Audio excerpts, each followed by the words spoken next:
السلام علیکم ورحمۃ اللہ وبرکاتہ۔ تو بچے اب لوگ دیکھ ہی لیے ہوں گے، اس سے پہلے کی کلاس ہم آدھا چیپٹر پڑھا چکے تھے اور پھر آدھا بچ گیا تھا، تو میں آدھا ابھی پورا کر لیتا ہوں۔ اسے پورا کرنے کے بعد آج ہی جو ہے نا مختصر سوالات، مختصر سوالات طویل سوالات کو حل کر لیں گے، پھر آگے اگلی چیپٹر دیکھیں گے، ٹھیک ہے؟ تو ہم لوگ پڑھ چکے تھے، یہاں تک پڑھ چکے تھے مشکل سے پیسے بچا کر بنوائی تھی اور جسے ریحانہ نے صرف ایک بار پہنا تھا۔ ریحانہ کون ہے؟ بھابی جان کا لڑکی ہے، ٹھیک ہے؟ ریحانہ وہ ایک بار ہی پہنا تھا، ٹھیک ہے؟ کیا پہنا تھا؟ چوڑیوں کو لے کر چلی گئی، چوڑیاں پہنا تھا، ٹھیک ہے؟ چوڑیاں پہنی تھی، ٹھیک ہے؟ چوڑیاں دے کر بھابی جان بہت خوش تھی، چوڑیاں دے کر بھابی جان بہت خوش تھی، جیسے ان کے دل سے پہاڑ جیسا کوئی بوجھ اتر گیا ہو۔ دوسروں کی مدد کرنا چاہیے، ہمیشہ جو ہے نا دوسروں کی مدد کرنا چاہیے، جیسے پہاڑ اتر گئی، ٹھیک ہے؟ میں 4 دنوں سے ان کے پاس تھا اور ایک ضروری کام کے سلسلے میں ان سے مشورہ کرنے آیا تھا، لیکن ان کے مصروفتیں اور پریشانیاں دیکھ کر نہ موقع ملا اور نہ ہمت ہو سکتی، اور میں نے سوچ لیا کہ بھابھی سے بغیر کوئی مشورہ کیے اور مدد مانگے واپس جاؤں گا، ٹھیک ہے؟ حالانکہ میں اچھی طرح جانتا تھا کہ صرف وہی ایسی آدمی تھی جو اس سلسلہ میں میری مدد کر سکتی تھی، لیکن میں نے فیصلہ کر لیا کہ ان سے ہرگز نہیں کہوں گا، بھابی جان سے ہرگز اپنے بات کو اظہار نہیں کہوں گا، ٹھیک ہے؟ آخر بھابی نے خود ہی کہا، تم 4 دنوں سے آئے ہو لیکن کوئی بات تک نہیں کی۔ میں نے کہہ دیا، یہ اختر ان کا دیور کی بات چل رہی ہے، ٹھیک ہے؟ میں نے کہہ دیا میں صرف ٹہلنے اور آپ سے ملنے آ گیا تھا بھابی، اختر کہہ رہا ہے۔ پھر وہ بولی، اور تمہاری شادی کا کیا ہوا؟ بھابی جان کہہ رہی، اور تمہاری شادی کا کیا ہوا؟ سنا ہے تم میں اور تمہارے گھر والوں میں شادی کے مسئلے پر سخت اختلاف ہو گیا ہے۔ جی ہاں، شادی کرنے کا مطلب ہے کہ یا تو میں امی کی پسند کے مطابق ایک احمق بیوقوف لڑکی سے شادی کر لوں یا پھر چپ بیٹھا رہوں۔ اور وہ جمیلہ، بھابی کہہ رہی، اور وہ جمیلہ، تو تم تو جمیلہ سے شادی کرنا چاہتے تھے نا؟ بھائی بولے، اب بھی چاہتا ہوں، لیکن امی نے کہہ دیا ہے کہ جمیلہ اس گھر میں بہو بن کر داخل نہیں ہو سکتی۔ میں نے کہا یہ تو بڑا ظلم ہے تو، لیکن کیا جائے، بہت سے ظلم برداشت کرنے پڑتے ہیں، تو اپنی امی کی پسند سے شادی کر لو پھر۔ یہ بھی نہیں کر سکتا بھابی، پھر کیا سوچا؟ شادی تو جمیلہ سے ہی کروں گا اور گھر چھوڑ دوں گا۔ میں نے فیصلہ کن انداز میں کہا، تو پھر بسم اللہ بیاہ کر لے آؤ، یہاں میرے ساتھ رہے گی، میں بھی اکیلی ہوں۔ بھابی جان کر یہاں لے کے آؤ شادی کر کے، میں بھی اکیلی ہوں، دونوں ساتھ رہیں۔ اف، بھابی کے یہ جملے سن کر میرا سر چکرا گیا۔ بھابی نے اف تک نہیں کہا، کیونکہ بھابی اکیلی رہنے کے باوجود بھی اتنا سارا کام کرتے تھے، پھر بھی کہتے ہیں اف۔ بھابی کے جملے سن کر میرا سر چکرا گیا۔ یہ عورت ہے یا عزم و ہمت کا ستون، ہر روز ایک نیا بوجھ اپنے لیے بڑھائی جاتی ہے۔ خود اپنی ضرورتیں اور ذمہ داریاں کیا کم ہیں، مگر ہمت ہے، اور صرف ہمت کے سہارے شوہر کی دوری اور نظر بندی کا غم ہنس ہنس کر بہلائی جاتی ہے۔ میں نے سوچ سمجھ کر جواب دیا، میں بھی یہی سوچ رہا تھا، لیکن ابھی دیر ہوگی بھابی، جمیلہ بیمار ہے ابھی۔ جمیلہ بیمار نہیں تھی، بالکل اچھی تھی۔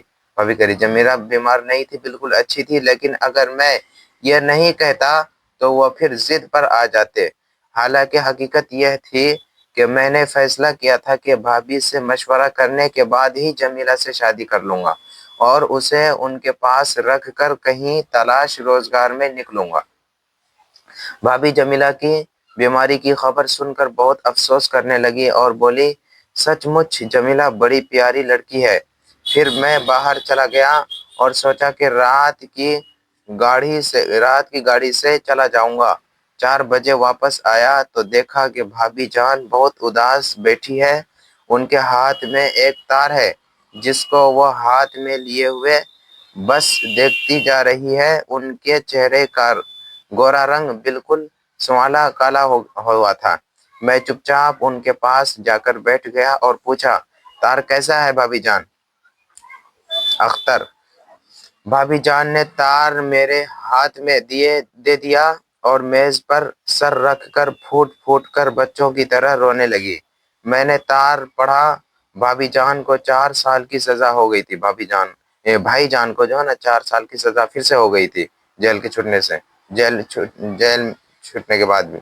میں نے کچھ دیر کے بعد بمشکل کہا، بھابھی جان صبر کیجئے، ابھی تو آپ کو ایسے امتحانوں کی منزل سے اور بھی گزرنا باقی ہے۔ اور بھابھی کو جیسے سکون آ گیا، وہ اٹھ بیٹھی اور بولی، ٹھیک کہتے ہو اختر، میں اگر پریشان ہوئی تو بچے اور پریشان ہوں گے۔ اتنا کہہ کر وہ اٹھی اور منہ ہاتھ دھونے چلی گئی۔ جب واپس آئی تو معلوم ہوتا تھا کہ بس ایک لہر تھی جو آئی اور گزر گئی، لیکن ہم لوگ جتنی دیر تک چائے پیتے رہے، بھابھی کی نظر بار بار پرانے سنگار میز پر رکھی بھائی جان کی تصویر کا طواف کرتی رہی۔ اسی وقت انہوں نے بتایا کہ ان کے پاسپورٹ کی درخواست نامنظور ہو گئی ہے اور اسی رات انہیں دہلی جانا بہت ضروری ہے۔ اسی رات بھابھی جان دہلی چلی گئی اور میں بھی واپس ہو گیا۔ رات کے سناٹے میں ریل گزرتی جا رہی تھی اور مجھے ایسا معلوم ہوتا تھا کہ اندھیری رات میں بھابھی جان مجھے روشنی دکھا رہی تھی۔ ریل تیزی کے ساتھ گزرتی جا رہی تھی اور میرے دل میں نئے ارادے، نئے حوصلے پیدا ہو رہے تھے، نئی امیدیں اور امنگیں جاگ رہی تھی۔ تو یہاں چیپٹر پورا ہو گیا، ٹھیک ہے۔ بھابھی جان کیا ہے؟ ایک افسانہ ہے۔ افسانہ کتنے ہمارے نصاب میں کتنے شامل ہے؟ 4 شامل ہے، ٹھیک ہے۔ افسانہ کتنے شامل ہے؟ 4 شامل ہے۔ بھابھی جان کا رائٹر کون ہے؟ سہیل عظیم آبادی ہے، ٹھیک ہے۔ ہم اس کا جو ہے نا اب یہ لفظ معنی بھی دیکھ لیتے ہیں۔ کلیسا گرجا عیسائیوں کی عبادت گاہ۔ کلیسا کا معنی کیا ہے؟ گرجا عیسائیوں کی عبادت گاہ۔ احتجاج، اعتراض، بہت انکار۔ ملازمت، نوکری، خدمت میں رہنا، نوکری، خدمت میں رہنا۔ سراپا، سر سے پاؤں تک کی تصویر کشی۔ نجات، رہائی، چھٹکارا۔ صلیب، عیسائیوں کا مقدس نشان۔ جبر مطلب ظلم ستم۔ ملازم مطلب نوکر، خادم۔ ستون مطلب کھمبا۔ عزم مطلب ارادہ، نیت، جمع، عزائم، ٹھیک ہے۔ یہ بھی یاد کر لینا، یہ بھی پوچھا جاتا ہے معنی۔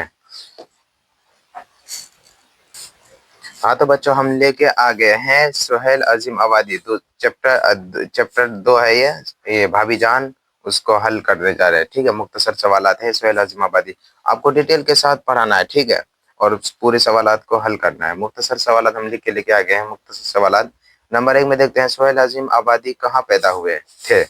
کہاں پیدا ہوئے تھے؟ اگر آپ کو معلوم ہوگا پٹنہ میں، تو اس طرح جو ہے نا پٹنہ میں اتنا جو لکھیں گے نا، اتنا لکھنے کے بعد وہ ایک ہی نمبر دے گا۔ سہیل عظیم آبادی کہاں پیدا ہوئے تھے؟ آپ کو ایسے لکھنا ہے جواب میں، سہیل عظیم آبادی پٹنہ میں پیدا ہوئے تھے۔ کم سے کم 1 لائن، 1 سے 1.5 لائن لکھنا ہی ہوگا۔ نمبر 2 دیکھتے ہیں، سہیل عظیم آبادی کے بچپن کا نام کیا تھا؟ جواب میں لکھیں گے، سہیل عظیم آبادی کے بچپن کا نام سید مجیب الرحمان تھے، اتنا لکھنا ہے۔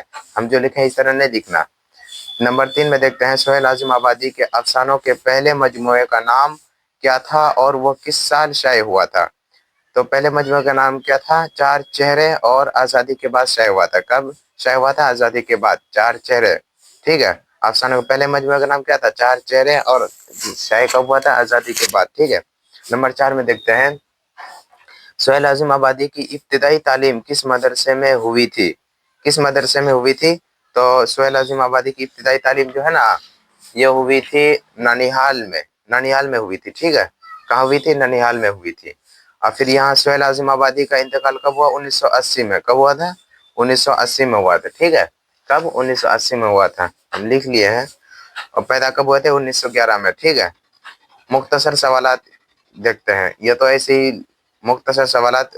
رقیہ بھابی کے جس دیور کا کردار کہانی میں پیش کیا گیا ہے اس کا نام کیا تھا؟